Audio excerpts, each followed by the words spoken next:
Welcome back to Nightcast. A metro area mom has a message she wants every parent to hear.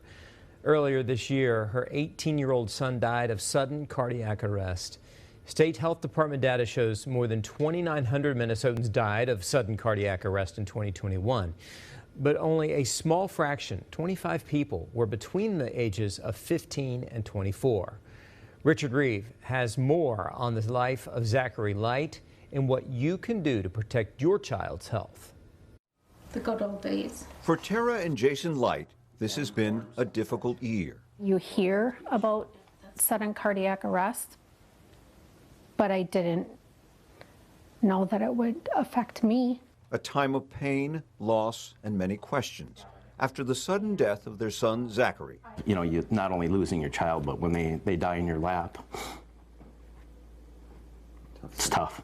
Family photos and videos show a fun-loving 18-year-old. You just wouldn't understand at all. Nicknamed Zach, or just Z. But on January 7th, he started feeling ill and disoriented. 2 days later, it got worse. He ended up getting sick, just vomiting occasionally. He got himself dressed and he walked to the car. The Lights began driving Zachary to urgent care on 694 near their New Brighton home. Tara recalls looking in the back seat, seeing her son's eyes roll back. It was 3 minutes later that he had passed in the car, and I provided the CPR and called 911. The Lights say paramedics arrived in minutes, that a medical team at Children's Minnesota worked on Zachary for more than an hour, but they were unable to revive him. Never in my mind would I ever think that he was going to die. Otherwise, I probably wouldn't have let him walk to the car. I would have called 911 or went to my neighbor who has an AED. Light says her son's cause of death was listed as sudden cardiac arrest. She adds the death certificate also made note of a condition called left ventricular hypertrophy, or LVH for short. It affects the heart walls, or the muscle thickens. The National Institutes of Health says between 15 and 20% of Americans have LVH. But Dr. Rajat, University of Minnesota, says it's unusual in young people. I would say for even a high school athlete, it's a little unusual to have left ventricular hypertrophy. Kalra says there are dozens of causes, ranging from high blood pressure and abnormal heart rhythm to genetics. That's something that our field in general is studying more carefully, because these are generally people that are pretty healthy, and sometimes it's picked up incidentally. He saw a doctor 3 months prior and his heart was fine. He had his wellness check. He was fine. After grieving, Light began looking for answers. The whole family underwent EKGs, which record the heart's electric activity, and echocardiograms, an ultrasound of the heart.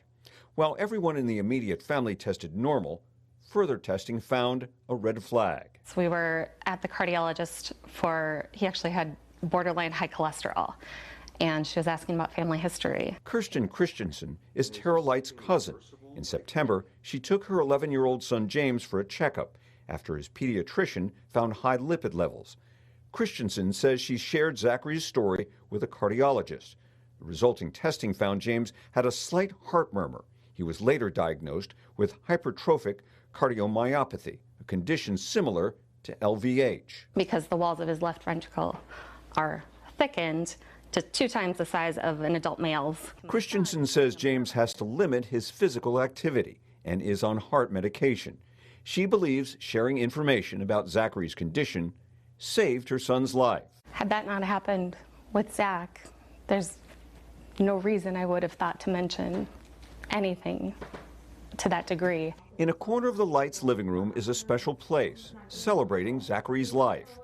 Tara and Jason Light say they hope what happened to their son is a wake-up call for parents to consider getting heart testing for their kids, especially those trying out for sports. I'm one voice, and I feel like if there's more parents that are educated that this could happen, maybe a change can happen at their physicals.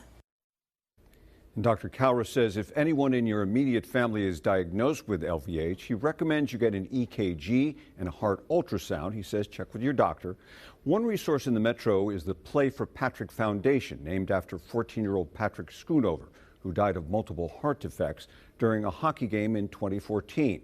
Since 2015, the foundation has set up nearly 4,200 free heart screenings for kids.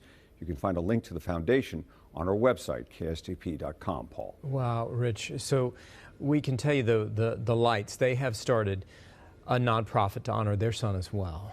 Yeah, that's right. It's called Souls and Fishes. The goal is to collect shoes, clothing, and other supplies from metro area schools and food shelves.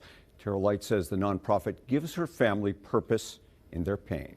Oh my goodness. Well, listen, I'm so glad that they shared that with us tonight, because that conversation is going to open conversations with other people. Rich, thank you very much.